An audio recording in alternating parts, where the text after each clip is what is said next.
बांग्लादेश में जिस प्रोटेस्ट को स्टूडेंट्स के साथ जोड़ा गया, उनकी हरकतें देख के ये लगता नहीं है कि वो स्टूडेंट्स हैं, शैतान है, हैवान है। बांग्लादेश में आज जो कुछ हो रहा है, उन लोगों की ब्रुटैलिटी, क्रूएलिटी जो कुछ हो रही है, उसे देख के खून खौल उठता है। किसी को नहीं यकीन होता कि जो स्टूडेंट जिन्होंने अपने इनोसेंट राइट के लिए प्रोटेस्ट शुरू किया था, उनकी हरकतें इस हद तक उतर जाएगी। शर्म आती है ये देख के कि हमारा पड़ोसी जो देश है, हमारा जो नेबर कंट्री है, इस हद तक कीचड़ में उतर जाएगा। क्या कर रहे हैं वो लोग? क्या प्रूफ क्या करना चाहते हैं? वहाँ पे रह रहे हिंदू माइनॉरिटीज़ पे इतना अत्याचार करके क्या प्रूफ कर लेंगे? कौन से हक मिल जाएंगे उन्हें? कौन सा उनका जो प्रोटेस्ट है जिसकी वजह से आज वो इस तरीके से दलदल में घसीट रहे हैं पूरे हिंदूज़ को, वो प्रोटेस्ट उनका सक्सेसफुल हो जाएगा? एग्जैक्टली सॉरी, उनका ये प्रोटेस्ट था ही नहीं। उनका प्रोटेस्ट अपने राइट्स के लिए था ही नहीं। उनका प्रोटेस्ट था ताकि वो अपनी ही गवर्नमेंट को डिस्पेल कर सके, क्योंकि वहाँ की गवर्नमेंट, जिसे वो डिक्टेटर बोलते थे, उनको हैंडल करने वाली थी, कंट्रोल करने वाली थी, उनको ढंग से रखने वाली थी, उनको सिविलाइज्ड बनाने वाली थी। इसलिए उनको क्या किया?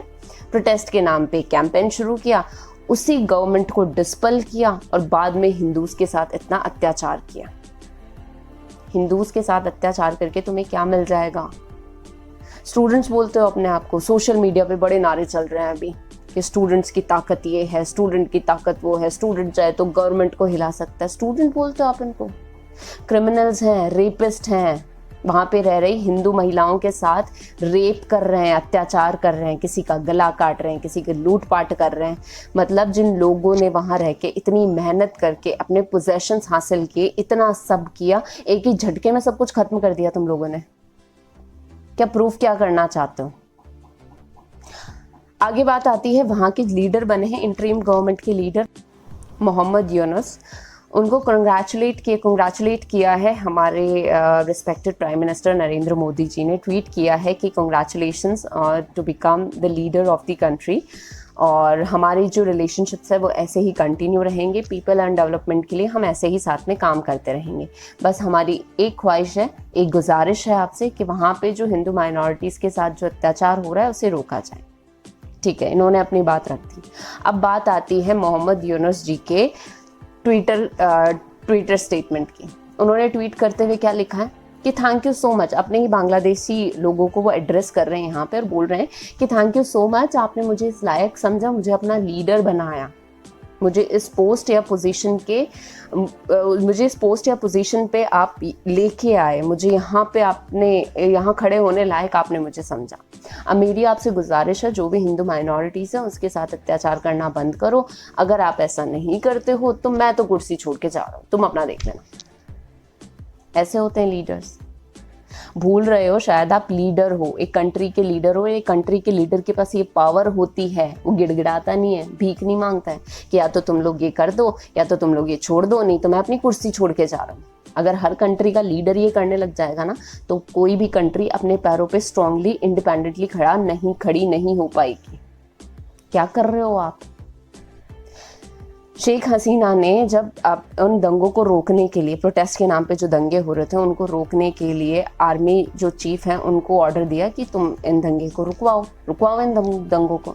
उन्होंने बोला नहीं, हम इन स्टूडेंट्स के साथ जोर ज़बरदस्ती नहीं कर सकते। स्टूडेंट्स हैं।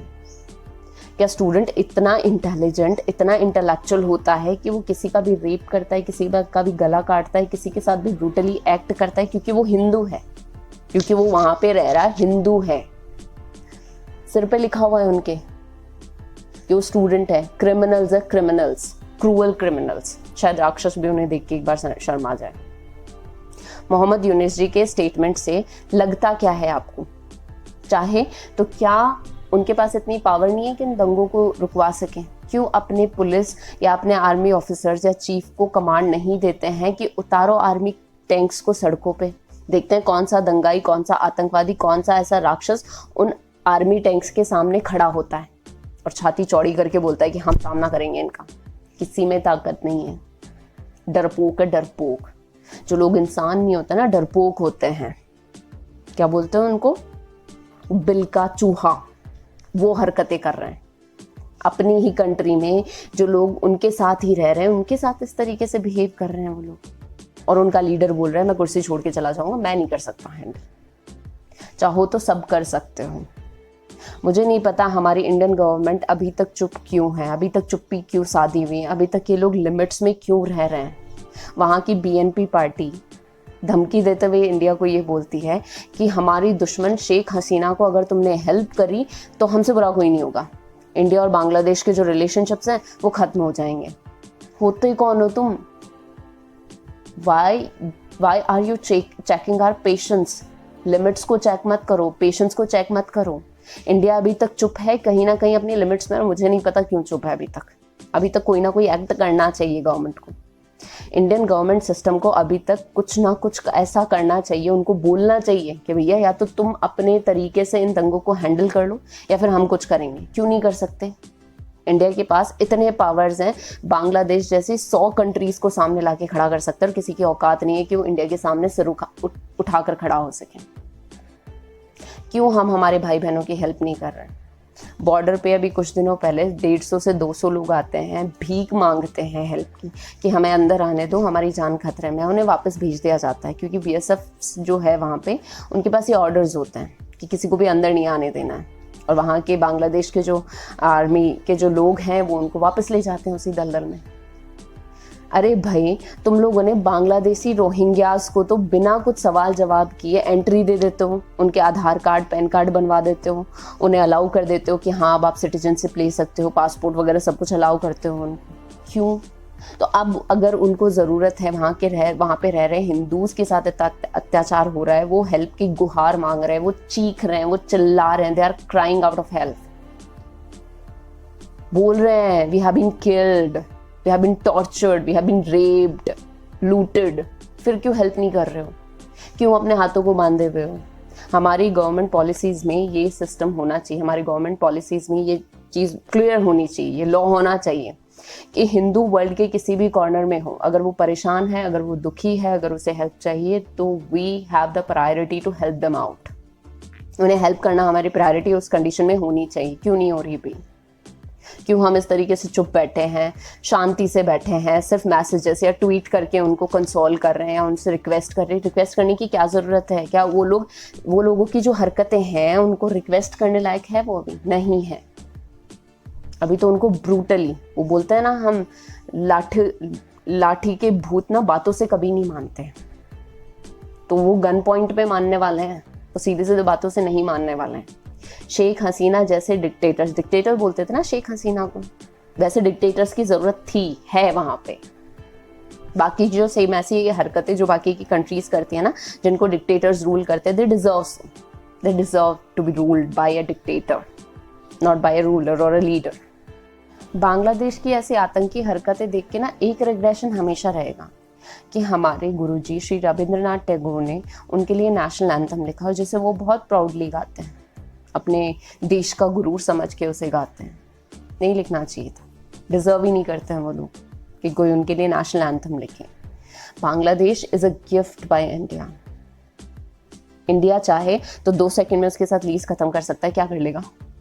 कुछ नहीं कर सकता है। Bangladesh must stay in its limits, control में रहना है। और आप सबको, the Hindu specially, to the Indians, ये मेरी पर्सनल रिक्वेस्ट है, this is the request from our channel Gargi classes, कि प्लीज़ आप मुहिम में एक साथ जुड़िए, इस चीज़ के अगेंस्ट में आवाज़ उठाइए। We should help those people who are tortured in Bangladesh, जिनको ब्रूटली जिनके साथ बिहेव किया जा रहा है। देखो आप सोशल मीडिया पे वीडियोस, पिक्चर्स कितने अपलोड हो रहे हैं, कितने अपडेट्स आ रहे हैं, खून खौल रहा है ऐसी पिक्चर्स या अपडेट्स को देख के। अरे भाई, चलो आम आदमी के साथ तो ये हो ही रहा है, वहां पे रह रहे क्रिकेटर, देखिए आप पोस्ट देखिए, क्रिकेटर दानिश कनारिया के साथ भी यही हो रहा था। जो आम आदमी जो वहां पे रह रहा है, एक कॉमन इंसान, उसके साथ तो क्या ही हो रहा होगा। Can't we raise a voice against them? Can't we make a law? जो CAA बना था उसमें प्रॉपर सिस्टमाइज जो सिस्टम है वो यही होना चाहिए कि हिंदू वर्ल्ड के किसी भी कॉर्नर में हो, वो इंडिया का सिटीजनशिप लेने के लायक है, वो इंडिया का सिविलियन बनने लायक है। बस उनका आधार कार्ड, उनका आईडी वगैरह चेक करो कि वो हिंदू ही होना चाहिए। Let them in, let them help out. So this is all about this video. आगे बोल नहीं पा रही, आई एम सॉरी। सो ये मेरी आप सबसे यही रिक्वेस्ट है, यही मुहिम है, please raise a voice, raise a voice against Bangladeshi, raise a voice in favor of those people who are there, who are suffering. Thank you.